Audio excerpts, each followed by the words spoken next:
Hi, I'm Aimee, and we're talking about how employers can build and maintain trust in a changing workplace. There are a few things that they can do. First, value the employee. Secondly, be transparent and open about what's going on within the company. Third, be loyal. Let the employee know that they have a company that will stand behind them when life issues happen. You'll be hearing more about these topics in depth from our other team members. So let's get started talking about the first one. Value the employee. Topic 1. How can employers show employees that they are valued? Easy. Show them that you care. Let them know that you understand that everyone has a life outside of the workplace. So make sure that there's a good work-life balance.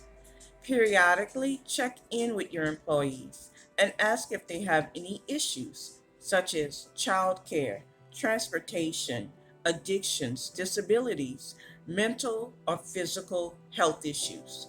And if so, provide a company liaison to help that employee find resources and solutions. I'll give you an example of showing your employee that they're valued. Recently, I had to leave a job that I really liked and enjoyed because the workload continued to increase to what was more than humanly possible much of the time. Employees didn't have time for lunch breaks or even bathroom breaks. When we talked to management, they really didn't care. They just needed to get their products out, and they didn't care that their employees' bodies were basically breaking down from the stress and physical work of the job. So I, like many other people, had to leave. And they lost a lot of good employees because of that. It's not hard to show your employees that you value them, care about them as an individual, and listen to their needs. So basically, if you remember that your employees will take good care of you, if you take good care of them, then that's all you need. Thank you, Aimee. I'm going to go a little bit more into building our relationships with our employees. Employees are looking for an honest, transparent leader, someone who's not holding back, someone who has their best interests at heart. And essentially, Bill George and Peter Sims, two authors, wrote a book called True North, Discovering Your Authentic Leadership. And in there, they detail an authentic leader. And that's what our employees are looking for, an authentic leader. And an authentic leader has 5 dimensions. The first one is pursuing purpose with passion. If you're passionate about what you do, people will not question you. They won't wonder why you're there. You have passion. The second aspect is practicing solid values. If you're modeling the way, if you're showing your employees that you're ethical, that you have values that are consistent with society, that they'll know to trust you. The third part is leading with heart. Aimee went into that, showing our employees that you care. And the fourth part is establishing enduring relationships. I mean, yes, we spend 8 hours of every day at work, minimum of 8 hours a day at work. That's more time than we spend with our families most of the time, with most people. We have relationships with our employees, and once they move on, we need to let them know that we're still there for them.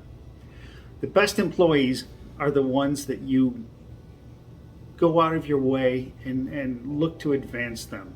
Personally, I take my employees, I make sure that my employees, if they're not happy with where they are in my position, in my team, if they fit better somewhere else, I look and try to help them.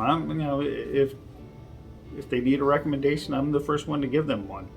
Because that employee is going to go out and say, hey, if you're looking for a job, go work for this guy. He did good by me. I don't fit in there anymore, but he did good by me. He got me to where I want to be, and then he helped me move on, and he's still looking out for me. The last part of being an authentic leader is demonstrating self-discipline. I mean, it goes along with leading with heart and our values, but demonstrating self-discipline. Showing that you can discipline yourself to getting things done, just modeling the way, being the perfect leader. I mean, we also, nobody's actually purpose. Part of this, expanding on that, you have to identify, you've identified your passions, you're passionate, but you have to acknowledge your mistakes. I'm the first one to step out and say, hey, I screwed up. I let, my employees, and nobody's perfect, so we all make some mistakes. It's just getting past them. It's knowing that, you, as an authentic leader, you're there for your employees. Stephen's going to expand upon all this, and here he is. Thanks, Brian. My name is Stephen Jarvis. I'm a pre-construction director at McCarthy Building Companies. Aimee and Brian just discussed that by showing we care and being honest and transparent with our employees, we are making meaningful, positive changes to our work environment that build trust. Another way we can continue to build this trusting environment is to be loyal to our employees. More likely than not, we can all think of a handful of experiences at work or in our personal lives where someone has demonstrated a lack of loyalty to us or someone else. It's also very likely that we have done things that demonstrate a lack of loyalty to others. If we're honest, we can all do better. Early in my career, I worked on a very challenging project. Based on how this project was procured and won, our construction team was in some compromised positions profitability-wise. Although the construction team was not involved in winning the work or the strategies that our team took to win, we were held accountable for the financial outcomes. We found ourselves constantly battling internally with our leaders regarding the issues and positions our team was placed in. This scenario eroded trust between our construction team and business leaders. We felt like everything we did would be questioned and scrutinized. Unfortunately, this led to several of our team members leaving during the course of the project. As you can imagine, this put additional stress on the project team. There was a clear lack of trust and loyalty. Fortunately, I've also had multiple experiences where loyalty and trust were extended to me by my leaders. In these instances, it not only reaffirmed their commitment to me as an employee, but also showed that I was part of a family. One of my favorite stories is about a superintendent named John. John had been with our firm for about a year when he found out one of his children had cancer and needed to move across the country to receive the best medical care. The company transferred John to a project in the area where his son was receiving care so that he had the opportunity to not only be with his son, but also work as he was available. This type of loyalty not only showed John the long-term commitment the company had in him, but also showed the rest of us how the company would treat us if we found ourselves in a similar unfortunate situation. This not only built loyalty in John, but also the rest of us. While John's story is a great example of loyalty, it doesn't take that kind of monumental effort to build loyalty on our teams. It starts with the small, everyday things, like listening to feedback our employees give, and following through on commitments that we make. As we add loyalty to our teams, we will find our teams are better, stronger, and more able to flex in a changing environment. When we as leaders lead with loyalty to our employees, this leads to them being loyal back. Thanks for watching today's video. By showing you care, having honest and transparent, authentic leadership, and loyalty to our employees, we're enhancing employee trust in this changing environment. We'd like to invite everyone to watch our roundtable discussion coming up where we'll talk about these topics in more detail. Thank you.